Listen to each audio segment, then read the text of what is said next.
जब मुजफ्फरपुर बालिका गृह कांड खुला था, उजागर हुआ था, तो उस समय भी लड़कियों ने कई लोगों के बारे में बताया था। कोई तोंद वाले अंकल थे, कोई मूंछ वाले अंकल थे, इस तरह से। टिस जो एक है, Tata institute of social sciences, उसके सोशल ऑडिट के माध्यम से ये उजागर हुआ था। और तब पता चला था कि लगभग 34 लड़कियों के साथ वहाँ दुष्कर्म हुआ है। ये जो नया एफआईआर हुआ जी है, जी इसको समझने की जरूरत है कि क्या कुछ खुल कर आया है कि इस पर एफआईआर करने की जरूरत पड़ी। पुष्पा कुमारी नाम की एक लड़की है जो शायद विकलांग लड़की है। उस लड़की के माता पिता, जिनके बाद में आधार कार्ड भी उनका झूठा पाया गया, मतलब कुछ दूसरे लोग उसके माता पिता बन गए थे, उन लोगों ने उसको वहां पर लाया, पहुंचाया था, और फिर वो बालिका गृह से वो लापता हो गई। यदि कोई लड़की लापता होगी तो आप समझ सकते हैं कि देह व्यापार का मामला हो सकता है। खोजबीन नहीं की गई अभी तक उस लड़की की? खोजबीन नहीं की गई, अब तक लापता है, इसलिए एफआईआर हुआ है। जो ये अज्ञात अधिकारी हैं, इनका खुलासा कितना जरूरी है? इनका खुलासा तो सबसे जरूरी है, यही तो मेन है। इनका खुलासा तो सबसे ज्यादा जरूरी है, क्योंकि मैं ये मानने को तैयार नहीं हूं कि। नमस्कार, आप लाइव बिहार देख रहे हैं। मैं हूं राजमोहन तिवारी। मुजफ्फरपुर बालिका गृहकांड जिसने कि पूरे देश को झकझोर कर रख दिया था, अब उसी मामले में सीबीआई ने एक और नई एफआईआर की है। इस मामले को बेहतर तरीके से जानने और समझने के लिए हम पूर्व आईपीएस अमिताभ दास जी के पास पहुंचे हुए हैं। क्या कुछ मामला ये पूरा बनता दिखाई दे रहा है, क्या कुछ घटा है? देखिए, कल सीबीआई ने एक फ्रेश एफआईआर किया है, पटना में जो सीबीआई का ब्रांच है उसने। और ये मामला एक पुष्पा कुमारी नाम की लड़की के अपहरण से जुड़ा हुआ है। 323 120 बी धाराओं के तहत एफआईआर है। 323 मतलब अपहरण का मामला है, और 120 बी आपराधिक षड्यंत्र है। और इसमें बालिका गृह जो मुजफ्फरपुर में है, उसके एक अज्ञात अधिकारियों के विरुद्ध ये केस किया गया है। किसी को नामजद नहीं किया गया है। लेकिन देखिए, अपने आप में बहुत गंभीर मामला है। मैं दर्शकों को याद दिला दूं कि ये जो बालिका गृह कांड है मुजफ्फरपुर का, ये 2018 में उजागर हुआ था। और टिस जो एक है, Tata institute of social sciences, उसके सोशल ऑडिट के माध्यम से ये उजागर हुआ था। और तब पता चला था कि लगभग 34 लड़कियों के साथ वहाँ दुष्कर्म हुआ है। और समझिए कि पूरे देश को हिला देने वाली ये घटना थी। और उसके बाद काफ़ी हंगामा हुआ। बिहार की जो समाज कल्याण मंत्री थी श्रीमती मंजू वर्मा, उनको इस्तीफा देना पड़ा था इस मुद्दे पर। बाद में उनको जेल की हवा भी खानी पड़ी, क्योंकि जब सीबीआई ने उनके घर रेड किया तो उनके घर से हथियार निकल गए, कारतूस निकल गए। जो कांड का मुख्य सूत्रधार था, ब्रजेश ठाकुर नाम है, वो आजकल दिल्ली के तिहाड़ जेल में उम्र कैद काट रहा है। और काफ़ी उसमें मतलब लिपापोती भी हुई, बहुत लोगों को बचाने की भी कोशिश हुई, काफ़ी कुछ हुआ। और ये उसी से जुड़ा हुआ मामला है। तो देखिए, इसमें आपको याद होगा कि जब मुजफ्फरपुर बालिका गृह कांड खुला था, उजागर हुआ था, तो उस समय भी लड़कियों ने कई लोगों के बारे में बताया था। कोई तोंद वाले अंकल थे, कोई मूंछ वाले अंकल थे, इस तरह से, जिनका नाम लड़कियों को नहीं मालूम था, लेकिन उनका वो हुलिया बता रही थी। लेकिन सीबीआई ने मतलब बहुत अच्छी तरह उन सवालों का जवाब नहीं दिया कि वो तोंद वाले अंकल कौन थे, वो मूंछ वाले अंकल कौन थे, और ये सब बातें मतलब कानाफूसी में रह गई कि उन पर शक है। और ये देखिए सीबीआई भी एजेंसी है, केंद्रीय एजेंसी है, लेकिन उस पर भी बहुत ज़्यादा राजनीतिक दबाव रहता है। ऐसी बात नहीं कि सीबीआई वाले बहुत स्वाधीन होकर काम करते हैं। तो देखिए, इस केस में क्या होता है। एक महिला डीएसपी को इसका जिम्मेदारी दी गई है। तो और इसी बीच आपको याद होगा कि 2018 के बाद एक पटना में भी गायघाट शेल्टर होम का मामला काफ़ी मतलब खबरों में रहा। और उसमें भी पटना पुलिस कोई एक्शन नहीं ले रही थी। बाद में पटना हाई कोर्ट ने उसमें सुओ मोटू कॉग्निजेंस दिया। जो नया एफआईआर हुआ है, इसको समझने की जरूरत है कि क्या कुछ खुल कर आया है कि इस पर एफआईआर करने की जरूरत पड़ी। इसमें जो बात आई है अभी, जो मतलब प्रथम दृष्टया जो बात है, पुष्पा कुमारी नाम की एक लड़की है जो शायद विकलांग लड़की है। उस लड़की के माता पिता, जिनके बाद में आधार कार्ड भी उनका झूठा पाया गया, मतलब कुछ दूसरे लोग उसके माता पिता बन गए थे, उन लोगों ने उसको वहां पर लाया, पहुंचाया था, और फिर वो बालिका गृह से वो लापता हो गई। तो कहीं ना कहीं जो इसके तार हैं वो बस आप समझ सकते हैं। यदि कोई लड़की लापता होगी तो आप समझ सकते हैं कि देह व्यापार का मामला हो सकता है। खोजबीन नहीं की गई अभी तक उस लड़की की? खोजबीन नहीं की गई, अब तक लापता है, इसलिए इसलिए एफआईआर हुआ है। तो पूरी संभावना है, जो अभी जो लग रहा है वो तो आप एफआईआर के बाद आगे इन्वेस्टिगेशन होगा कि वो देह व्यापार का मामला हो सकता है। लेकिन देखिए ये कितनी मतलब गंभीर बात है। बालिका गृह जो होता है उसका कंसेप्ट क्या है? वो बिहार के समाज कल्याण विभाग द्वारा संचालित होता है। आउटसोर्सिंग होती है, किसी किसी एनजीओ को दे दिया जाता है, जैसे मुजफ्फरपुर वाला ब्रजेश ठाकुर की संस्था को था, सेवा संकल्प को दिया गया था। तो बालिका गृह की अवधारणा ये है कि जो लड़कियां मतलब मजबूर है, जो अनाथ है, या जो जिनको मतलब किसी तरह परिवार वालों ने छोड़ दिया है, या इस तरह की लड़कियों के लिए एक वो शेल्टर होम होता है। शेल्टर का मतलब है कि उनको वहाँ पर पनाह मिले, उनकी सुरक्षा हो। अब वहाँ से लड़कियाँ गायब होने लगेंगी, वहाँ की लड़कियों के साथ रेप होने लगेगा, तो इससे दुर्भाग्य की बात क्या हो सकती है?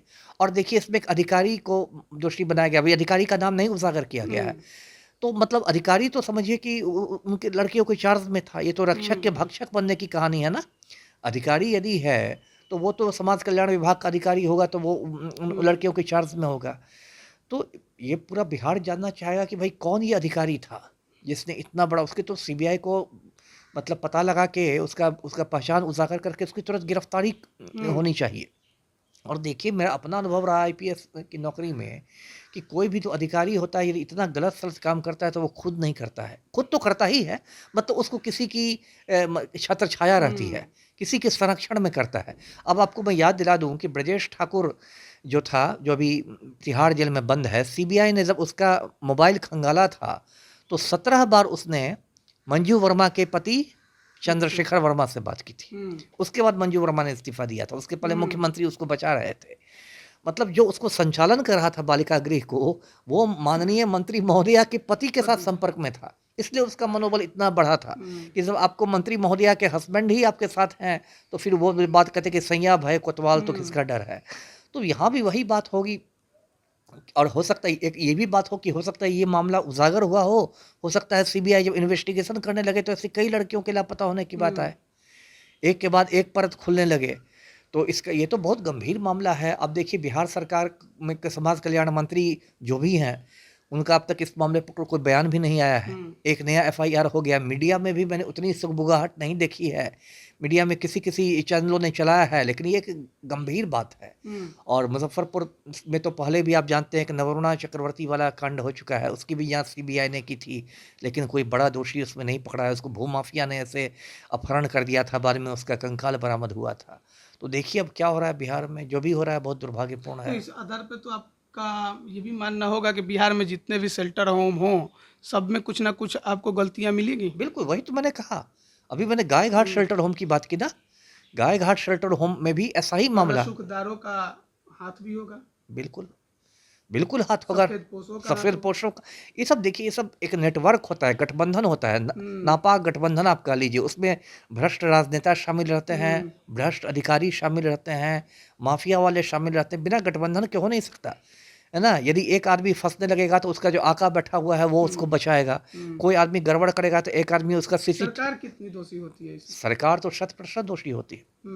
मैंने अभी आपको बताया मंजू वर्मा का इस्तीफा नहीं लिया जा रहा था, नहीं ले रहे थे नीतीश कुमार, क्योंकि वो कोयरी जाति की है, और नीतीश कुमार का आप जानते हैं जातीय समीकरण है लवकुश समीकरण, कुर्मी कोयरी। तो मंजू वर्मा को बचाने के लिए नीतीश कुमार ने मतलब पूरी ताकत झोंक दी थी।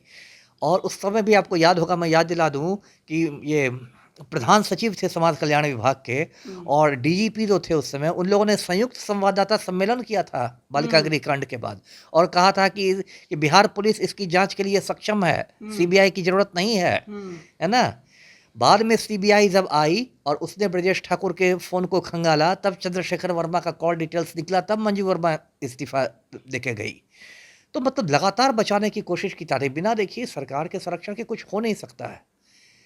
मतलब ये बात मानने लायक ही नहीं कि बिना सरकार के संरक्षण के, बिना सत्ता के संरक्षण के ये सब काम हो सकता है। और बिहार के जिस भी शेल्टर होम में, जिस भी बालिका गृह में कांड में गृह में इसमें जांच हो गहराई से, एक न एक ऐसा कांड आपको मिल ही जाएगा। अब तो एक नया एफआईआर हुआ है इस मामले में, कुछ नया आपको लगता है कि और कुछ खुलकर बाहर आएगा?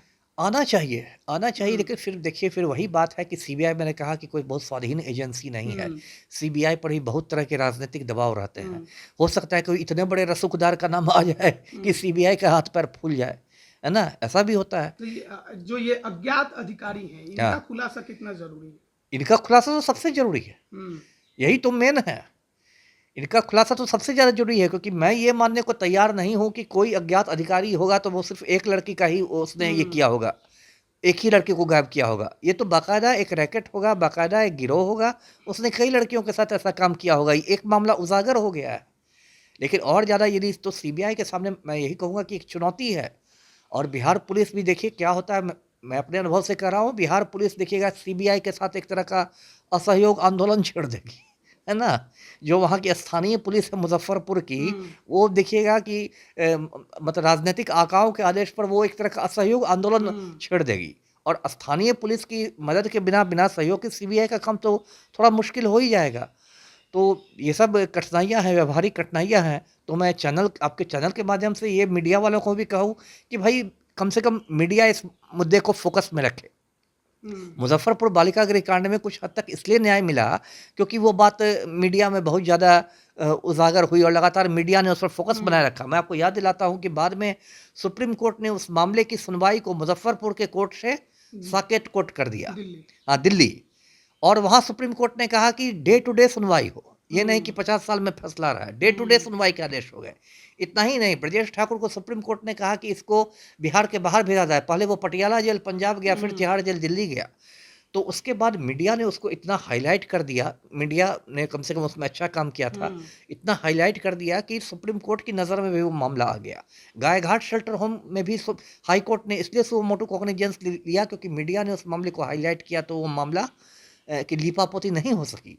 तो इस मामले में भी मैं आपके चैनल के माध्यम से कहता हूँ, और भी मीडिया वाले हैं, कि वो लोग इस मामले पर लगातार फोकस करते रहे कि कौन है वो अधिकारी, कौन लोग हैं। बहुत बहुत धन्यवाद आपका हमारे साथ जुड़ने के लिए। तो देखिए, मुजफ्फरपुर का बालिका गृहकांड एक समय काफ़ी ज़्यादा चर्चा में रहा। कई आरोपित बनाए गए और अभी भी कई जेल में हैं। लेकिन एक और नया एफआईआर सीबीआई ने दर्ज किया है अज्ञात अधिकारी के नाम पर। खुलासा नहीं हो पाया है कि कौन है वो, लेकिन अब देखना होगा कि सीबीआई इस मामले में आगे किस प्रकार से जांच करती है और क्या खुलकर सामने आता है, क्योंकि बात एक नाबालिग के अपहरण की हो रही है। बने रहिए लाइव बिहार के साथ। आप सभी का बहुत बहुत धन्यवाद। लाइव बिहार यूट्यूब पर सब्सक्राइब और फेसबुक पर लाइक जरूर करें।